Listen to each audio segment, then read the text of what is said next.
आश्चर्य है, किसके लिए सरकार बनी है? आज यहाँ के लोग, आज काम नहीं मिल रहा, लोग पलायन कर रहे हैं, कौन रोकेगा उसको? और इधर से आप तरफ कहते हैं कि हम काम दे रहे हैं, रोजगार दे रहे हैं। शर्म आनी चाहिए सरकार। और उससे और अभी अभी अभी आपको सुबह में खबर मिली, पाकुड़ कॉलेज, पाकुड़ जिला में पाकुड़ आदिवासी कल्याण छात्रावास में क्या गलती थी, कौन सा गुनाह किया था? 12:30 बजे रात को पुलिस जा करके अंधाधुंध गाय बैल की तरह लोगों को पीटा गया है, जिसमें उन लोगों का नाम भी हमको बिना है। एक है सोलेधन हांसदा, 150 की संख्या में पुलिस जा करके वहाँ छात्रावास में ढूक करके सोए में छात्रों को पिटाया है और गाय बैल की तरह पीटा है। मैं मांग करता हूँ सरकार से, और डीजीपी साहब मांग करते हैं कि इसका जांच हो और उस पर कड़ी कार्रवाई हो, और नहीं तो स्टूडेंट का आंदोलन इतना संभालने योग्य नहीं रहेगा। समय पर आने का कष्ट किया है इस बारिश के टाइम में भी। तो आज आप लोगों को बुलाने का मेरा एक ही मकसद है कि आज जो झारखंड में लोकतंत्र का हत्या हुआ है, कि आप सभी लोग जान रहे हैं कि हमारा मेंबरशिप पार्टी के लोगों ने स्पीकर के थ्रू मेंबरशिप हमारा ख़त्म कर दिया है। मेंबरशिप ख़त्म कर दिया है, उसके लिए हम कोई विचलित नहीं है और हमको कोई दुख भी नहीं है। लेकिन दुख इस बात की है कि सदन शुरू होने के पहले आधा दिन पहले हमारा मेंबरशिप ख़त्म किया गया है। कोई बात नहीं है, हम इसको स्वीकारते हैं। बट आज इतना क्वेश्चन जो हमने डाला है, जो जनहित का मुद्दा है, उसका क्या होगा? कौन सवाल दागेगा और कौन सवाल देगा, जवाब देगा? और हमको लगता है कि देश के इतिहास में ये पहली घटना है। और दुख इस बात की भी है कि आज हमारे साथ साथ माननीय चमरा लिंडा जी भी, वो भी इंडिपेंडेंट चुनाव लड़े, लेकिन हमारे तरफ कार्रवाई हुई और हमारा मेंबरशिप ख़त्म कर दिया, और चमरा लिंडा पर किसी भी तरह की कोई कार्रवाई नहीं हुई। ये आखिर क्यों ऐसा हुआ? क्योंकि वो भी इंडिपेंडेंट लड़े हैं, मैं भी इंडिपेंडेंट लड़ा हूँ। मेरे ऊपर दल बदल का कानून का ही लोग लागू किया, और ये 10 शेड्यूल में आता भी नहीं है।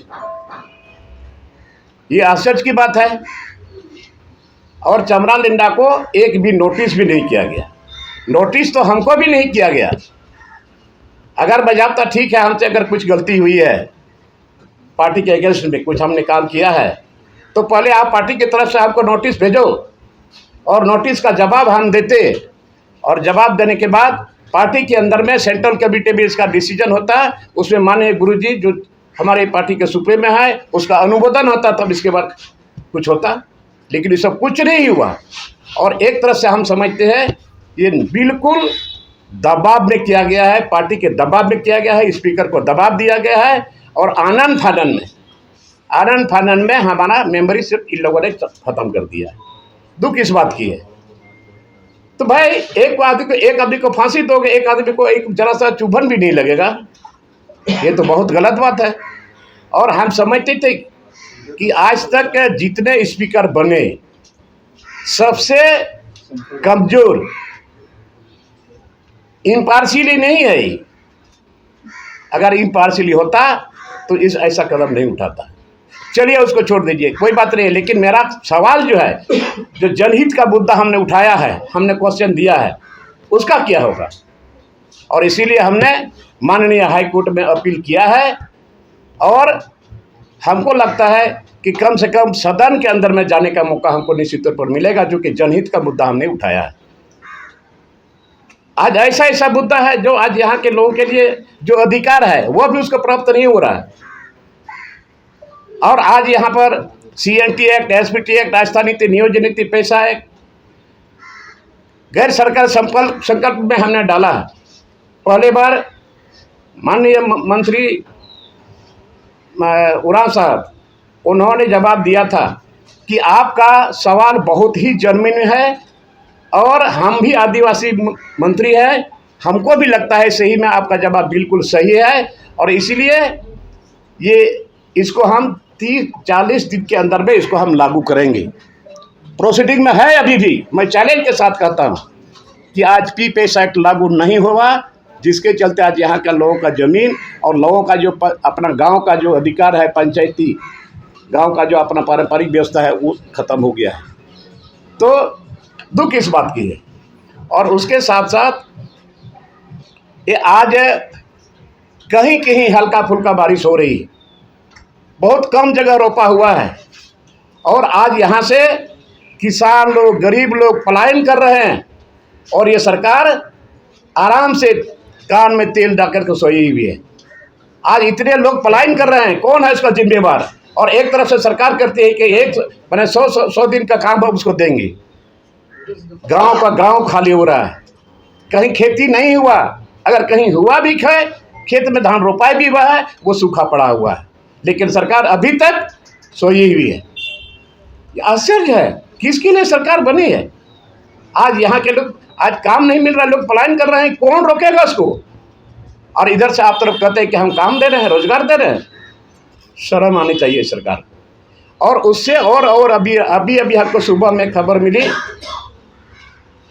पाकुड़ कॉलेज, पाकुड़ जिला में पाकुड़ आदिवासी कल्याण छात्रावास में क्या गलती थी, कौन सा गुनाह किया था? 12:30 बजे रात को पुलिस जा करके अंधाधुंध गाय बैल की तरह लोगों को पीटा गया है, जिसमें उन लोगों का नाम भी हमको बिना है। एक है सोलेधन हांसदा, पीमानुस मरंडी, नीरज मुर्मू, बिराम टुड्डू, जीतराम मुर्मू, सरकार मुर्मू, सोहन मुर्मू, प्रदीप मरंडी, बाबूलाल मुर्मू और सोनोत किस्कू।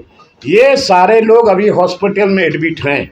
मैं मानता हूँ जांच का विषय है, अगर किसी ने कुछ गलती किया भी है तो पुलिस प्रशासन एक साथ 150 की संख्या में पुलिस जा करके वहाँ छात्रावास में ढूक करके सोए हुए छात्रों को पिटाया है और गाय बैल की तरह पीटा है।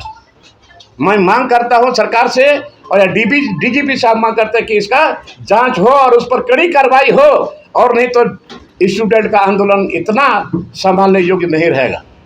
सारे स्टूडेंट पहुंच रहे हैं वहाँ। तो आज पुलिस क्यों इस तरह से बर्बरतापूर्ण लोगों को पिटाई किया है? अरे शर्म आनी चाहिए कि आपके टोपी में वहाँ अशोक स्तंभ है और आप लाठी से मार मार के स्टूडेंट के आदिवासी को, और यहाँ मुख्यमंत्री आदिवासी, मंत्री आदिवासी, सरकार आदिवासी का, और आदिवासी छात्राओं को, गरीब छात्र जो छात्रावास में रहते हैं, उन लोगों का भरपूर पिटाई किया है। लेकिन अभी तक सरकार की तरफ से उन लोगों को देखने के लिए कोई नहीं गया, कोई नहीं गया अभी तक हॉस्पिटल में। मैं जा रहा हूं और वहां जाऊंगा, और मैं आप लोगों के माध्यम से मैं मांग करता हूं सरकार से, और डीजीपी से हम आग्रह करते हैं कि इमीडिएट इस पर कार्रवाई हो, और तो इस सब थाल पर जलना शुरू हो जाएगा।